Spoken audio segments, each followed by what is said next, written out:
Another setback in Brian Molefe's campaign to get his job back. The High Court upholds a previous ruling that found his reappointment as Eskom's chief executive unlawful. We have carefully considered arguments advanced by counsel for all the parties. We are of the view that there is no prospect that another court would come to a different conclusion on any of the grounds of appeal raised by Mr. Molefe. The leave to appeal is refused for reasons set out in the main judgment. The applicant is to pay the cost, including the cost of 2 counsel where so employed. Now, having lost his appeal, Molefe must fork out for the legal costs. This is on top of having to return a multi-million rand golden handshake.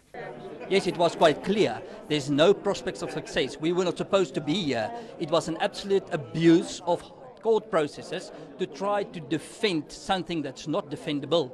So we welcome the judgment, and what we say is it's a victory for solidarity, but also for taxpayers. What we've seen here is absolute tax abuse. And what we thus say is the court sent out a message not only for Mr. Molefe, but for everyone that's guilty of tax abuse in South Africa. Meanwhile, Molefe's lawyers are already pondering their next move. I can tell you Mr. Molefe is not going to give up. So if we have to go to the Supreme Court of Appeal, we're going. Well, that's obviously their right to do so. But I do believe that the grounds for appeal, particularly in view of the amendment to the Superior Courts Act, make it very, very difficult to apply for leave unless another court would find differently.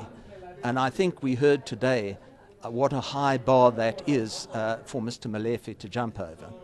As the application for leave to appeal was dismissed very quickly here at the Pretoria High Court with costs, it is now up to Brian Molefe's legal team to regroup, decide if he's giving up the fight or will continue to petition to head to the Supreme Court of Appeal. Valerie Robinson, ANN 7, Pretoria.